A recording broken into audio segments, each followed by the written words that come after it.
Ancient engineers built machines that should have failed according to our science.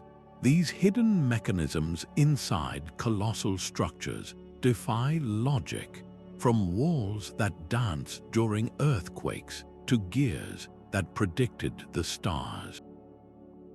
By the end of this journey, you will know the 20 secrets that allowed the impossible to become real. How did a civilization without modern tools create a self-cleaning water system? And what is the truth behind the Viking crystal that guided ships through fog? What does it truly mean to build something that lasts forever? High in the Andes, the stone walls of Machu Picchu stand as a silent testament to a forgotten genius. Their construction defies every expectation, built without mortar yet so impossibly tight that not even the thinnest blade can penetrate the seams. This was not simple stacking, it was a masterclass in mechanical engineering. The secret lies in the stones themselves, each one a unique, irregular shape. They were painstakingly carved to fit their neighbors with such precision that they formed a single, interlocking mass. Think of it as a colossal, three-dimensional jigsaw puzzle made of granite. This jigsaw effect is the core of its magic, distributing weight and stress evenly across the entire structure. But the true brilliance reveals itself when the earth itself rebels. During an earthquake, while a rigid, mortared wall would crack and crumble, these Incan walls are designed to move. They sway and shift, the stones actually dancing in their places, absorbing the violent energy. Then, as the trembling stops, they settle perfectly back into position, unharmed. How a civilization with simple stone hammers and bronze tools achieved such perfection remains one of history's greatest enigmas. This same pursuit of flawless, self-reliant design flows directly into the next wonder, a city that mastered the very flow of water against a relentless desert. Deep within the desert heat, the Great Pyramid presents a puzzle of pure physics. How did thousands of workers move 2-ton blocks of limestone, mile after grueling mile, to build a structure that touched the sky? The answer may not lie in brute force, but in a clever trick with water. Hidden from view, a network of hydraulic ramps could have been the true engine of this construction. Picture not dry, sand-choked slopes, but channels deliberately flooded to create a slick, artificial riverbed. When a massive stone sled was placed on this wet surface, the water worked as a powerful lubricant, dramatically reducing the friction between the wood and the earth. This simple yet brilliant application of fluid dynamics would have transformed an impossible haul into a manageable slide. Recent archaeological digs have uncovered evidence of these water channels alongside the ramps, while ancient records describe the use of poured water in ceremonial hauling. Engineers who have tested the theory confirm its staggering efficiency, suggesting it could have cut the needed workforce by more than half. Experimental archaeologists have demonstrated that wet sand requires only half the pulling force of dry sand, allowing a small team to move a block that would otherwise demand hundreds. This was not magic, it was a profound understanding of the natural world, turning a desert scarcity into a construction advantage. It makes you wonder what other impossible tasks were accomplished by harnessing the hidden power of liquids. This mastery over weight and movement finds an even more dramatic expression in a place where stones appear to float on air. Massive stone blocks hang in the air above the Lion Gate of Mycenae, a doorway into a world of giants. This is not a true arch, the kind with a central keystone you might expect. Instead, it is a masterpiece of clever stacking known as a corbelled arch. Each layer of stone extends slightly inward over the one below, a gradual, step-like progression that finally meets at the top. According to conventional physics, This design should funnel immense weight straight down, creating a catastrophic point of failure. Yet it has stood unshaken for over 3,000 years. The secret is in the redirection of force. The overlapping stones do not just bear the load, they actively channel the immense weight of the lintel and the wall above outwards and downwards, spreading the stress efficiently into the massive side walls on either side of the gateway. This turns the entire gate structure into a single, unified system of counterbalancing forces. The principle reaches its breathtaking peak in the treasury of Atreus with its soaring corbelled dome. Here, the stones curve inward to form a beehive vault, each ring perfectly locked in a battle against gravity, a battle they have won through countless earthquakes. How did these early architects perform such precise calculations of stress and distribution without the mathematics we rely on today? They understood the language of stone and force in a way that seems almost instinctual. This profound understanding of how to manipulate physical space and energy finds a strange echo in the very sound of other ancient sites, where the stones themselves were tuned to carry a whisper. Within the vast, silent space of the Pantheon's rotunda, a secret awaits in the very air. A single word, whispered softly against one wall, travels with impossible clarity to a listener standing directly opposite. This is not an echo, but a focused delivery of sound, a hidden acoustic mechanism engineered into the dome's perfect curvature. The immense hemispherical shape acts like a giant satellite dish for the human voice, catching the faintest sound waves and reflecting them inward, concentrating their energy at specific focal points. Ancient priests could have used this phenomenon to communicate discrete instructions during ceremonies, or to make their invocations resonate with a seemingly supernatural power, their voices amplified by the architecture itself. Modern acoustic engineers have mapped this effect with sophisticated simulations, confirming that the dome's geometry creates a series of these whispering galleries. It was a deliberate design, a manipulation of physics to shape an experience. If they could engineer sound with such precision, what did they achieve with the power of light? 5,000 years ago, the first light of the winter solstice pierced the absolute darkness of a tomb in Ireland. The ancient mound of Newgrange is not merely a pile of earth and stone, it is a colossal timepiece engineered for a single, breathtaking moment. Above the main entrance, a narrow, perfectly rectangular opening known as a roof box acts as a celestial trigger. For days surrounding the shortest day of the year, a beam of sunlight travels down a long, stone-lined passageway, finally flooding the central chamber with a golden light that lasts for just 17 minutes. This was no happy accident. It required an intimate, precise knowledge of the sun's shifting path across the sky, year after year. The builders had to position the entire massive structure so its entrance precisely aligned with the solstice sunrise, a feat of observational astronomy that seems impossibly advanced for a Stone Age culture.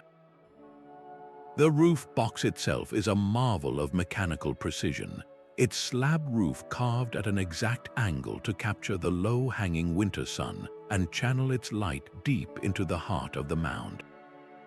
This alignment served as a powerful agricultural calendar, signaling the sun's rebirth and the eventual return of spring, but its purpose was far deeper.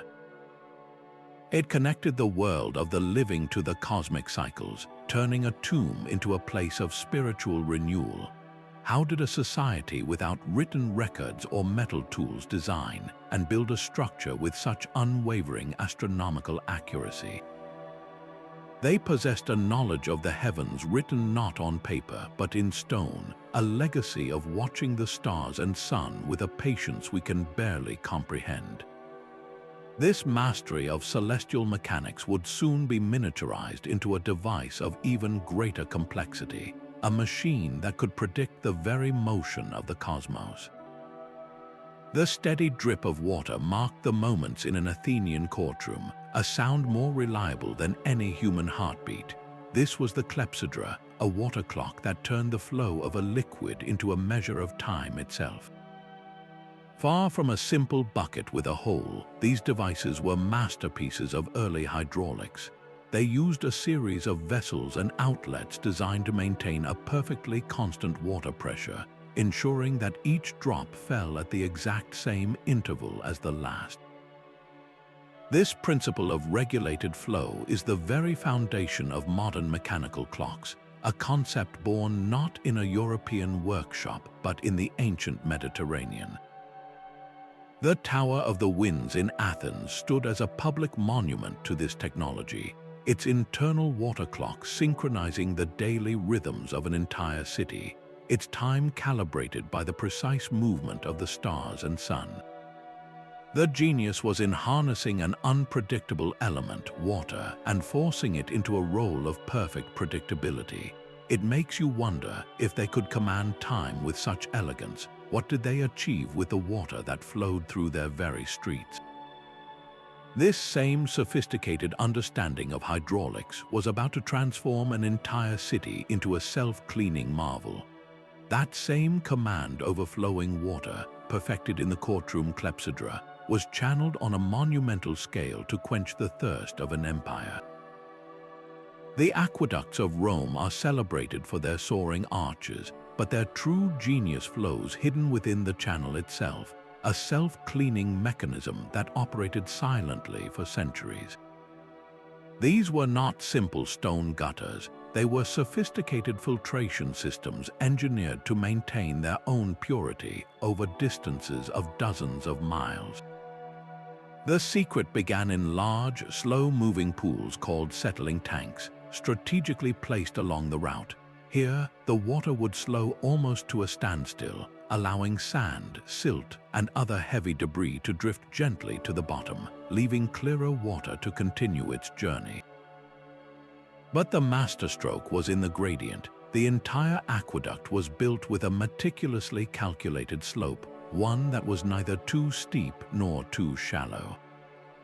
This precise incline created a water velocity fast enough to prevent new sediment from settling, yet gentle enough to avoid destructive erosion. At periodic intervals, the engineers introduced steeper descents. These sudden drops dramatically increased the water's speed, creating a powerful scouring action that would flush any accumulated particles forward, effectively washing the channel clean. It functioned exactly like a modern self-cleaning pipe, using the water's own energy to perform its maintenance. The Aqua Marcia aqueduct stands as the ultimate testament, delivering fresh, clean water to the city for hundreds of years with remarkably little human intervention. This was large-scale urban hygiene engineered directly into the landscape. With such pure water flowing into the city, the next logical question was how to manage what flowed out, leading to innovations in personal sanitation that would not be matched for over 1,000 years. While Roman aqueducts purified water for a city, the people of Mohenjo-Daro were solving a much more personal problem 2,000 years earlier. Inside the baked brick homes of this Indus Valley metropolis, a small, raised platform in a bathing area held a secret that would not become common again for millennia: a flush toilet. A network of covered drains ran beneath the streets, connecting these household latrines to a city-wide waste disposal system. The design was deceptively simple and profoundly effective. Waste from the toilet would be washed down with water already used for bathing, a clever recycling of a precious resource. This grey water carried the waste through vertical pipes made of terracotta, down into underground channels that relied on a carefully calculated slope to keep everything moving. Gravity did the hard work, pulling the sewage away from homes and into centralized septic tanks made of brick, where solids would settle and decompose. This was not a primitive ditch. It was a closed sanitary system that separated waste from the living environment, a concept that should not have existed in 2500 BCE. Archaeologists uncovering the ruins were stunned by the sophistication, finding intricate networks of pipes and drains that demonstrated a deep understanding of hydraulics and public health. This system would have drastically reduced the spread of waterborne diseases, creating a standard of urban hygiene that many European cities would not achieve until the 19th century. The entire city was planned around this functionality, with main streets laid out to accommodate the larger drains running beneath them.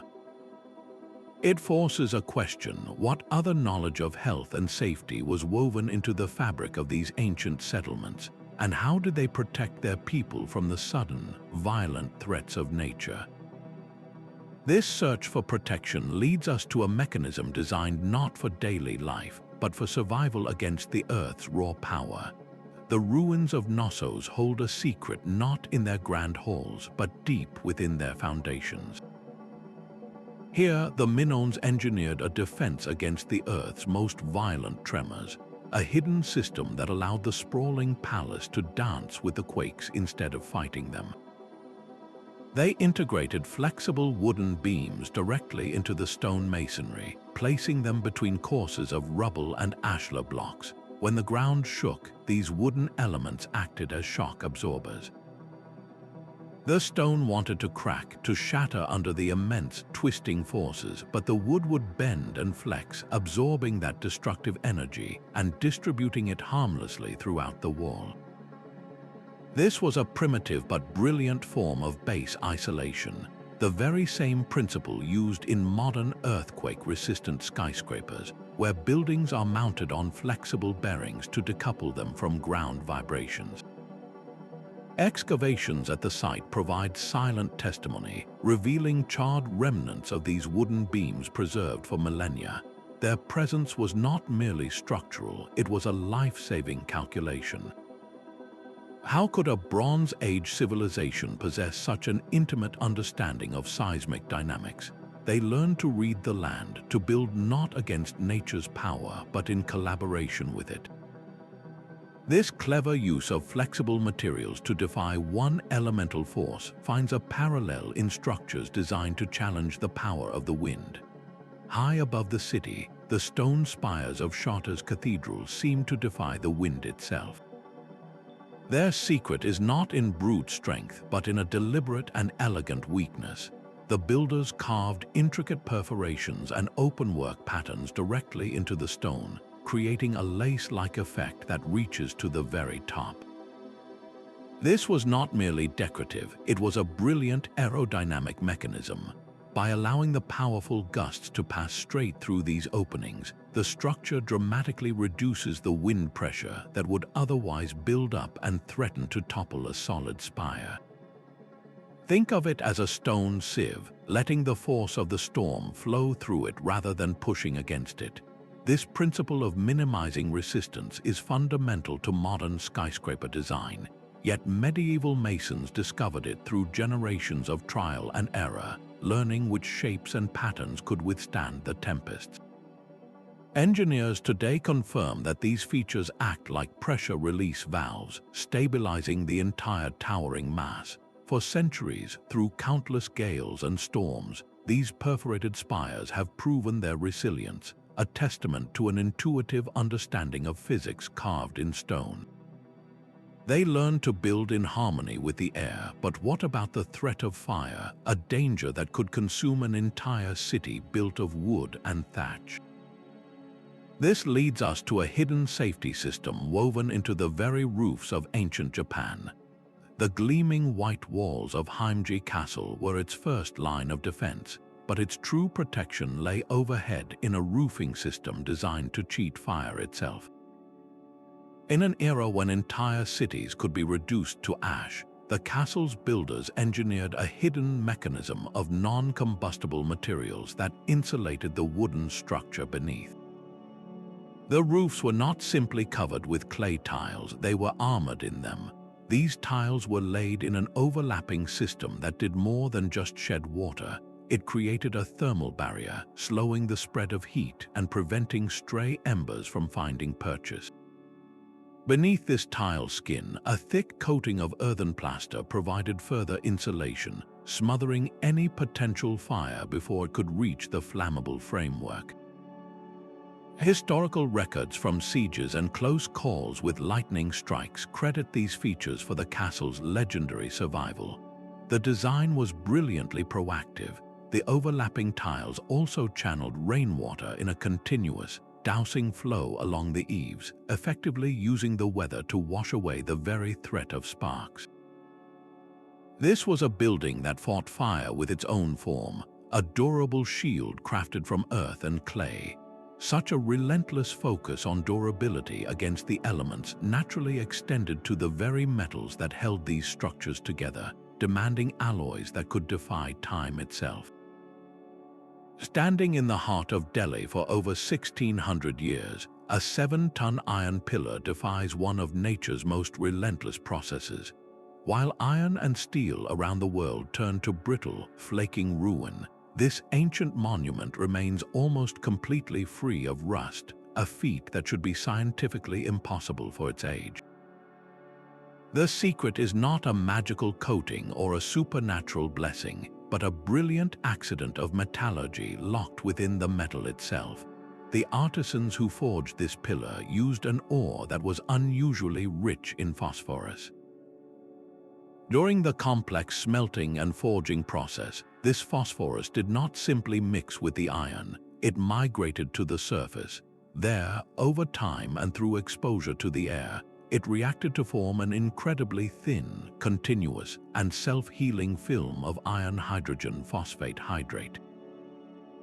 This is a passive layer, a protective skin only as thick as a few atoms, that acts as an impermeable barrier between the iron and the moisture and oxygen that would normally cause it to corrode. It is the same fundamental principle used in modern stainless steel, where chromium forms a similar protective oxide layer. The existence of this pillar suggests its creators possessed a deep, perhaps intuitive, understanding of their materials. They had mastered a smelting technique that allowed them to work with high phosphorus iron, a material notoriously difficult to forge because it can become brittle. Yet they succeeded in creating a monument that has passively protected itself for millennia. Modern metallurgists who have analyzed the pillar are stunned by the consistency of this protective film and the advanced craftsmanship required to achieve it. It forces us to ask what other secrets of material science were discovered and then lost by ancient civilizations. This mastery over static materials naturally leads to a more dynamic question: what happens when ancient builders embedded moving parts directly into their most solid, unmoving structures? The same Roman genius that built self-cleaning aqueducts also solved the puzzle of the grand entrance. Massive bronze doors, some weighing several tons, pivoted effortlessly on a simple yet brilliant mechanism. Instead of modern hinges, these colossal gates rotated on stone sockets, often lined with a durable, self-lubricating material like bronze or even lead. The secret to their smooth operation was a hidden system of counterweights, carefully calibrated and ingeniously placed within the door structure itself. This balancing act distributed the immense weight evenly around the central pivot point, dramatically reducing the friction and wear that should have ground the system to a halt within years. Archaeologists examining ancient temple foundations have found distinct, circular wear patterns in these stone sockets, evidence of doors that swung open and closed for centuries. The Pantheon's original bronze doors are the ultimate testament, having moved for generations despite their staggering mass. How did they manage such heavy dynamics with such apparent ease? The answer lies in a profound understanding of rotational force and equilibrium. They turned an impossible task of brute strength into an exercise in perfect balance, a principle that allowed even the grandest structures to remain accessible. This mastery over portability and motion would soon be miniaturized into devices that were not fixed in place, but designed to travel across the known world. High in the Andes, a chasm suddenly appears, a dizzying drop into a roaring river far below. Yet for the Inca, this was not an obstacle, but an opportunity for a bridge that could vanish at will. Their collapsible rope bridges were feats of strategic engineering, woven from the very fibers of the mountain forests. Teams of specialists would braid tough grasses and pliable woods into massive cables, some as thick as a human torso. These cables were not simply thrown across the gap, they were meticulously anchored into stone sockets carved directly into the cliff faces on either side. The genius was in the assembly, a system of interlocking knots and plates that allowed entire sections to be intentionally dismantled during times of invasion or when seasonal floods threatened to tear them apart. This gave the empire an unparalleled defensive and logistical advantage, severing access to their heartland at a moment's notice, only to be swiftly reassembled when the danger passed. Spanish chroniclers wrote with awe of these swinging marvels, the only links across impassable gorges that connected a territory spanning thousands of miles. The builders possessed an intuitive mastery of tensile strength, understanding how to distribute a load across thousands of individual fibers to create a whole far stronger than its parts. It was infrastructure designed for impermanence in a landscape of eternal stone. How did they manage to build so flexibly upon a foundation that was itself so unforgiving? This question leads us to a place where the very ground was too soft to build upon, forcing engineers to invent a foundation that could float. The floating city of Venice is a paradox of permanence built upon shifting mud. Its entire existence depends on a foundation system that should have collapsed into the lagoon centuries ago. Instead of fighting the unstable, waterlogged soil, the builders embraced it, creating a hidden mechanism of wood and water. They drove thousands of wooden piles, sharpened tree trunks, deep into the compressed clay beneath the soft silt. These piles were not meant to reach solid bedrock, but to spread the immense weight of stone palaces and churches across a wide, stable layer of clay. As the piles were submerged, a remarkable transformation began. The constant flow of mineral-rich water through the silt slowly petrified the wood, turning it to a stone-like substance that resisted rot and gained strength over the ages. The true genius, however, was in the compaction. The dense forest of piles packed the soft upper layers of silt together, creating a surprisingly solid artificial reef upon which the stone foundations could rest. This entire system acts like a buoyant raft, distributing structural loads so evenly that it prevents the differential subsidence that would tear a city apart. The Rialto Bridge, a single stone arch spanning the Grand Canal, is the ultimate proof. It has stood for centuries on this same wooden skeleton, its weight perfectly balanced by the ingenious foundation below. How did they manage to build such stability upon ground that was inherently unstable? They understood that the secret to conquering fluid terrain was not to resist it, but to work with its hidden strengths. This same principle of manipulating the immediate environment to control a building's internal state would find a completely different expression in a land scorched by desert heat, where the challenge was not sinking into water but surviving without it. In the scorching heart of the Persian desert, homes were crowned with silent, towering sentinels that mastered the wind itself. These badgers or wind catchers were not mere architectural decorations. They were brilliant thermal regulation mechanisms, a form of ancient air conditioning that required no electricity, only a deep understanding of physics. The principle was elegant in its simplicity. A tall, open tower, strategically oriented to catch the slightest prevailing breeze, would funnel that moving air down into the heart of the home. But the true magic happened when this captured wind met water. The air was directed over subterranean channels or past small indoor pools, triggering a powerful cooling effect through evaporation. As the dry desert air absorbed moisture, It dropped dramatically in temperature, transforming the incoming breeze into a refreshing current that circulated through living spaces. This was a perfect marriage of convection and evaporation, a self-sustaining system that could lower interior temperatures by 20 degrees or more. The city of Yazd stands as a living museum of this technology, its skyline dotted with these ingenious structures that made life in an unforgiving climate not just bearable but comfortable. The design was so effective that it created distinct thermal zones within a building, with cooler air settling in lower rooms and warmer air being drawn up and out through the tower, creating a continuous passive circulation. How did other ancient cultures solve the equally pressing challenge of preserving their food in such relentless heat? This need for constant cooling leads directly to a structure that functioned as a communal desert refrigerator. While the wind catchers of Persia cooled the air, another civilization was perfecting the art of preserving winter's chill through the blistering summer heat. Deep beneath the sun-baked earth of the Ottoman Empire lay a hidden network of ice storage pits known as yakchuls. These were not simple holes in the ground, but sophisticated refrigeration units engineered to function without a single moving part. The design was a masterclass in passive thermodynamics.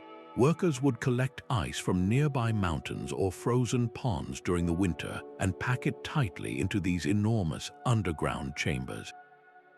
The true genius, however, was in the insulation. The pits were meticulously lined with a thick, resistant mixture of clay, sand, and ash known as sarouj. This special mortar was not only an exceptional insulator but also remarkably waterproof, creating a sealed environment. Above this subterranean vault, a distinctive dome-shaped structure rose from the earth. This dome was not for show, it was a key component of the cooling mechanism. Its shape promoted a continuous, subtle air circulation, allowing any warmer air to rise and escape through vents at the top, while the heavier, colder air sank down to protect the precious ice below. Often, layers of straw or reeds were added as additional insulating blankets, further slowing the transfer of heat from the outside world. Historical records from travelers describe how these yakchuls supplied clean ice for everything from refreshing sherbet drinks to the preservation of food, and even medicinal applications in hospitals. The entire system leveraged the principles of thermal mass and evaporative cooling, a brilliant manipulation of natural physics to create a stable, low-temperature microclimate. How did they achieve such energy-free preservation with such consistent results? It was an intuitive yet profound understanding of how to trap cold as a tangible resource. This same desire to automate the impossible, to make inert materials perform a function, would soon find its ultimate expression not in static storage, but in objects that moved with a life of their own. The hiss of escaping steam echoed through an Alexandrian workshop in the 1st century, a sound that should not have been heard again for over 1,000 years. Here, Heron of Alexandria engineered a device that defies our timeline, a spinning sphere powered by nothing but the pressure of vaporized water. Known as the Eolipile, it was the world's first reaction steam turbine. It worked on a principle of pure physics, with a sealed boiler feeding steam through pipes into a hollow, rotating sphere. The steam would then violently escape from 2 bent nozzles, the force of its expulsion causing the entire sphere to spin with surprising speed. This was not a toy, it was a direct demonstration of jet propulsion and Newton's 3rd law of motion, every action having an equal and opposite reaction. Heron's genius, however, did not stop there. He designed automated temple doors that appeared to open by divine command, but in reality were powered by a hidden system of weights, pulleys, and steam pressure. He built singing statues and mechanical theaters where entire plays were performed by automated puppets, all driven by complex arrangements of gears, levers, and pneumatics. These were not just marvels, they were functional machines that demonstrated a profound grasp of mechanical engineering and thermodynamics. The knowledge required to create such intricate automata was so advanced that it was effectively lost after the decline of the ancient world, only to be rediscovered piecemeal during the Industrial Revolution. It forces a haunting question: what other foundational technologies were conceived in antiquity only to vanish into the sands of time, waiting to be invented all over again? This search for lost knowledge leads us inevitably to the stars and the tools used to map the cosmos with impossible precision. A corroded lump of bronze and wood, pulled from a 2,000-year-old shipwreck, held a secret that would rewrite the history of technology. The Antikythera Mechanism was not a statue or a piece of jewelry, but a complex machine, a clockwork universe sealed inside a wooden case. Its intricate system of interlocking bronze gears was designed to calculate the movements of the sun, the moon, and the known planets. By turning a simple hand crank, an ancient user could predict lunar phases, forecast eclipses, and even determine the dates of major athletic games like the Olympics. This was not a simple calendar, it was an analog computer of staggering complexity. Its heart contained a differential gear, a subtle and advanced arrangement of gears that calculates differences in rotational speed. This exact same principle is essential in modern car axles, allowing wheels to rotate at different speeds while turning a corner. Yet here it was, embedded in a device from the 1st century BCE, a level of mechanical engineering that should not have existed for another 1,400 years. Researchers using advanced 3D X-ray imaging have painstakingly mapped its mangled fragments, revealing at least 30 separate gears, each with precisely machined triangular teeth.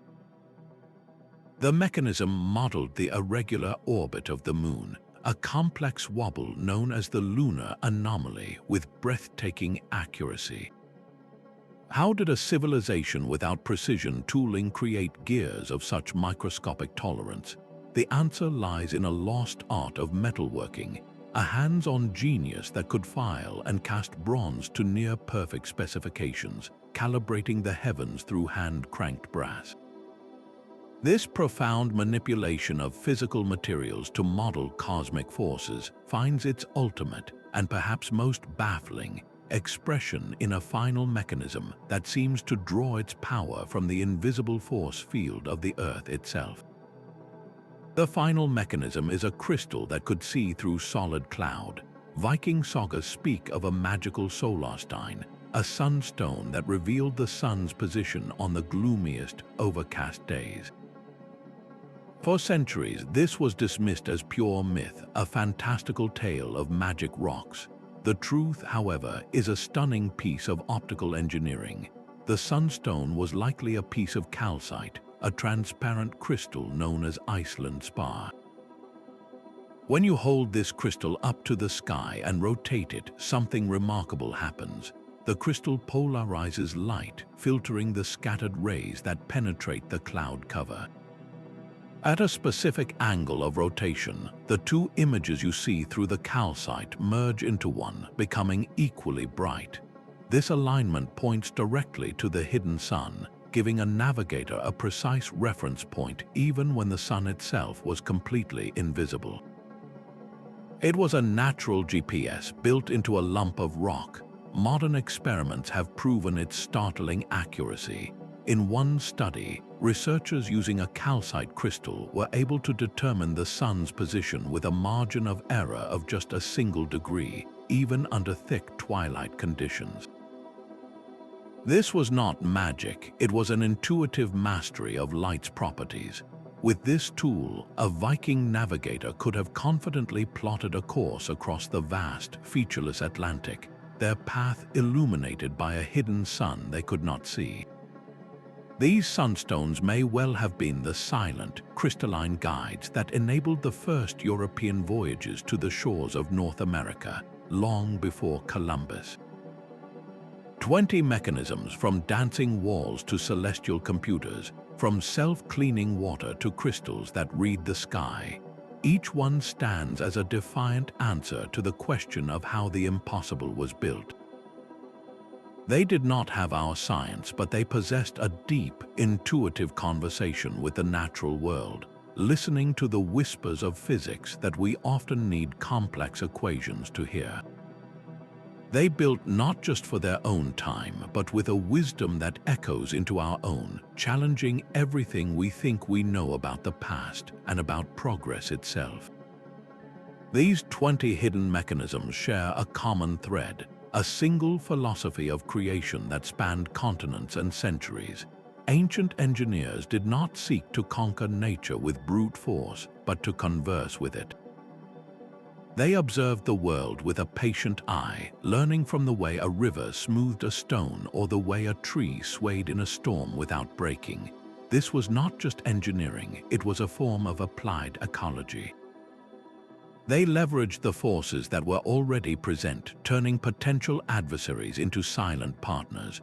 Gravity was not a problem to be solved, but a power to be harnessed, pulling water through aqueducts and waste through sewers.